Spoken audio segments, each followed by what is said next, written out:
Olá pessoal, tudo bem? Vamos dar início à nossa correção da atividade de matemática. Aqui nós temos aula de matemática, professora Ione, a escola é Hermínia Franklina da Silveira, aqui está só como Hermínia, mas nós sabemos, né, que o nome da escola é este. As turmas 6 e 7 anos, né, fazendo essa atividade. Estamos no mês de fevereiro de 2002. Então, vamos dar início aqui à nossa correção. Vamos lá. Vamos começar, né? Reforçando a aprendizagem. Essa é a nossa primeira atividade de reforço, onde nós vamos estudar situações e problemas do nosso dia a dia. Então, nessa primeira questão aqui, diz que o Luciano, ele utilizou uma trena. Nós sabemos que é uma trena, né? É uma fita métrica, só que ela é de um material um pouco assim endurecido, né? Como mostra aqui, que vocês devem conhecer. Então, o Luciano, ele utilizou uma trena para medir a altura da sua plantinha. Ele indicou essa altura com a pontinha de um triângulo. Aí observe que está aqui, né, a pontinha do triângulo, ele colocou aqui, e você observa que isso aqui é como se fosse a medida que saiu daqui para cá, né? Ele está mostrando aqui como se tivesse ampliado, dado o zoom. Aí a figura mostra e destaca a localização da medida. Está aqui, destaque porque transformou ela bem grande, né? Aí temos aqui a pergunta. Olhando o local da marcação, qual a altura da plantinha? Veja bem, qual seria a altura da plantinha? Eu observo que ela está marcando aqui. Olha aí, aqui.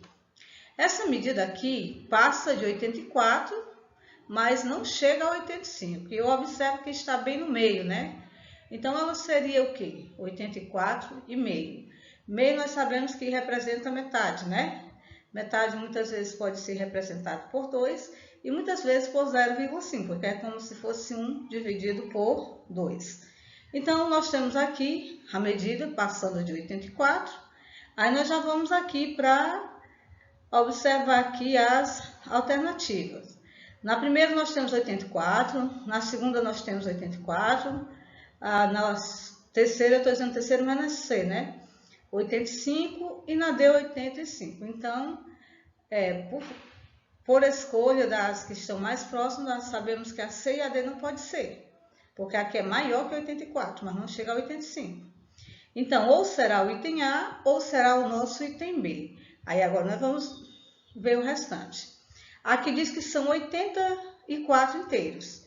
84 inteiros é se ele estivesse marcando aqui, no próprio 84, né? Porém, ele está acima do 84 e ao meio. Então, nós vamos dizer que a resposta correta é 84 inteiros e 5 décimos.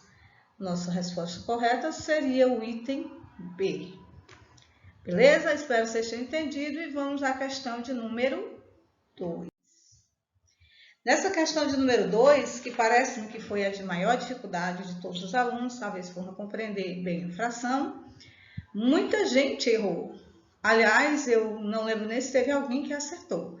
Aí depois, quando eu dei algumas dicas, alguns alunos acertaram.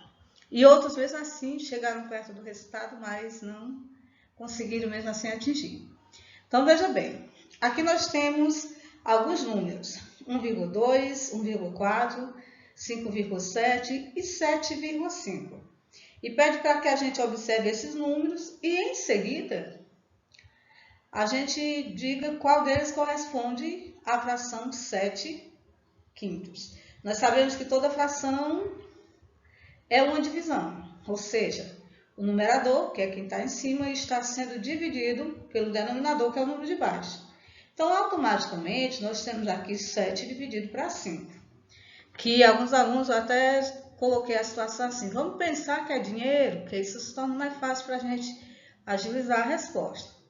Mas, de fato, o aluno vai fazer aqui 7, a letra está horrível, né? Mas eu não tenho habilidade para escrever assim. Mas vamos lá, vamos tentar. 7 dividido por 5. Quanto é 7 dividido por 5? Se eu tivesse 7 reais para dividir para 5 pessoas, cada pessoa ia ganhar R$1 inteiro. Então, eu colocaria aqui R$1. Mas aí, 1 vezes 5 daria 5. Então, se eu estou em 5 para chegar em 7, faltam-me ainda 2.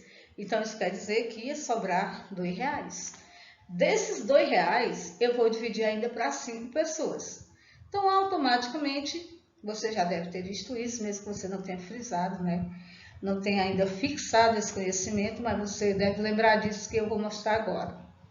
Acrescentamos vírgula no quociente e aqui, desse lado, acrescentamos 0. Fica assim 20, como se fosse agora, né? O 2 tivesse transformado no 20. Quando a gente divide 20 por 5, dá 4. Então, eu vou dizer que 7 quintos é igual a 1 inteiro e 4 décimos, que se fosse em dinheiro, seria R$ 1,40. E o meu item correto seria o item B. Aí eu venho aqui e marco. Porém, é algo que a gente não aceita, né? Quando eu digo a gente, eu estou falando de mim, nesse caso. Eu não posso aceitar que o aluno só marque a questão. Ou que o aluno não faça o cálculo, vá só lá na calculadora e coloque lá e dê a resposta final. Porque o que a gente faz a avaliação é o processo, se o aluno conseguiu aprender. Não é se ele acertou o resultado. Ah, professora, mas quando a gente faz uma prova de concurso, quando a gente faz uma prova do SPAES, não sei o quê, lá a gente só vai marcar o resultado. Não, pois não é para ser assim. É para você fazer o cálculo. Né? Por quê? Porque aí, quando você faz o cálculo, você aumenta as possibilidades de você acertar. Em vez de você só ver, achar que é e marcar. Muita gente marcou o item D. Pegou ali e botou o 7,5. Nada a ver, tá bom? Então, por isso que a gente tem que fazer os cálculos. Vamos à nossa próxima questão. Na questão de número 3, diz que prisma é uma forma tridimensional. O que é tridimensional? É quando a gente vê 3 dimensões. 3 lados. Vemos em cima e embaixo dos lados. Então, vimos 3 dimensões. Que possui 2 bases paralelas. O que é paralelas? Que não se encostam. Observe que nós temos uma figura que tem uma parte aqui com outra aqui assim, né? Elas não se encostam, certo? Por isso nós vamos chamar ela de prisma. E o formato e todas as faces laterais em formato retangular. Diana cortou alguns polígonos conforme o modelo abaixo e montou um prisma. Então, observe. Ela pegou essas imagens aqui, né? Aqui nós temos aqui uma imagem, 2, 3, 4, 5 e 6. Então, nós vamos dizer que são 6 lados e 1 e 2 bases. Se nós formos contar nas figuras, nós vamos observar que a figura correta é essa do item D. Até porque o formato aqui das bases é esse aqui, né? Esse aqui. Então, nós vamos dizer que nós temos aí um prisma hexagonal. O item correto seria o item D. Prisma hexagonal. Hexagonal porque tem 6 lados aí, né? Vamos à questão de número 4. Nessa questão, está mostrando aqui o palmo. Palmo é a medida da mão, né? Aberta. Essa medida era muito usada antigamente, hoje ela não é mais assim utilizada. E ainda é pelas pessoas mais idosas, né? Mas ela era muito válida e ainda pode ser hoje. Só que quando a gente fala em palmo de uma pessoa, geralmente a gente está falando do palmo de uma pessoa adulta, mas a gente sabe que nem todas as mãos têm o mesmo tamanho. Então, por isso eles fazem uma média. E a média do palmo é de 22 centímetros. Por exemplo, o meu pode ser só 21 centímetros, de outra pessoa ser 22, outra ser 23, mas aí eles fazem uma média, né? O que é a média é o que mais se repete. Então, vamos lá. Pensando nisso, Dona Maria foi comprar tecido e medir um pedaço de tecido de algodão com sua mão, resultando em 8 palmos. Qual o comprimento do tecido que ela comprou?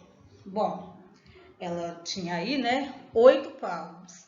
Então, se um palmo, só um palmo era 22, eita letra feia.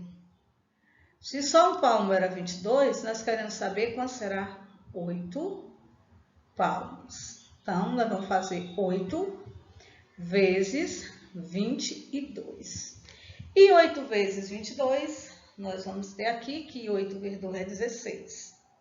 Então, eu vou colocar aqui o 6.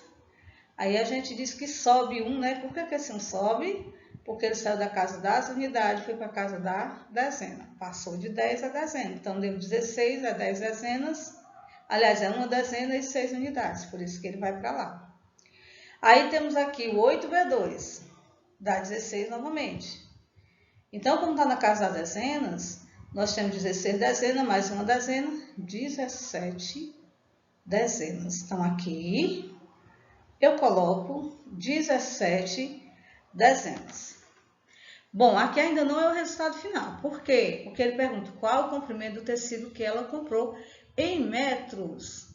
E aqui nós tínhamos que o 22 que ele nos deu era em centímetro. Então, esse número que deu aqui, ele deu também em centímetro. Mas a pergunta aqui é em metros. Então, eu vou fazer o quê? Dividir por 100. Porque o metro é 100, então o que eu vou fazer? Eu vou pegar 176, dividir, né? Por 100, eu posso fazer a continha de dividir ou colocar aqui em forma de fração, que nem eu falei lá na questão anterior. Que toda fração ela é uma divisão, né? Então, quando eu dividir aqui 176 por 100, é o mesmo que eu ter, se são duas casas decimais, já que são 2 zeros, é o mesmo que eu ter 1,76 centímetros. Que eu vou representar com vírgula aqui, né? Vou dizer que isso aqui agora é metro, porque tem uma vírgula. Então, a minha resposta correta está aqui no item A. Esta é a minha resposta correta. Dessa forma, nós vamos agora para a questão 5 e última dessa atividade. Já nessa questão, diz que o gráfico abaixo mostra a quantidade de chuva em uma cidade nos meses de janeiro até junho. Observando esse gráfico, podemos afirmar que... Aí, nesse caso, você vai ver qual é a resposta mais conveniente para o gráfico. Ok? Janeiro foi o mês com menor quantidade de chuva. Vamos analisar. Cadê janeiro? Janeiro está aqui. A chuva dele foi 500. Então, já é falsa porque o de menor foi esse que foi 300. Já descarto o item A. Item B. Em fevereiro choveu mais do que em abril. Vamos ver fevereiro. Fevereiro está aqui. E abril está aqui. Então, também é falso porque de fevereiro choveu mais. E não foi porque fevereiro choveu 600 e abril choveu 800. Então, também já descarto o item B. No item C, diz que a diferença entre a quantidade de chuva dos meses de março e de abril foi de 500 litros. Aí nós vamos lá. De março e junho, né? Março e junho.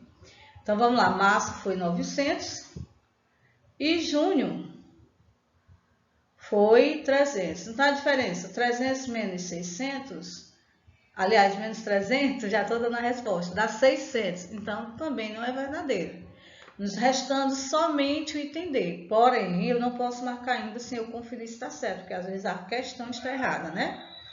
O mês de março foi o mês em que mais choveu? Ah, isso é verdadeiro. Observe que ele é o maior número que tem aqui. Então, a minha resposta correta seria o meu item D. Então, gente, eu agradeço vocês pela compreensão. Espero que tenha ficado compreendido. Muitos desses conteúdos, quando a gente estiver em sala de aula, a previsão é que a gente volte dia 14. Se Deus quiser, isso vai acontecer. A gente vai fazer uma recapitulação aí do que a gente estudou esses dias online. Que a gente sabe que facilita muito mais, mas eu espero ter ajudado e vocês não deixem de fazer a correção de vocês, tá bom? Pois é isso e até a nossa próxima aula.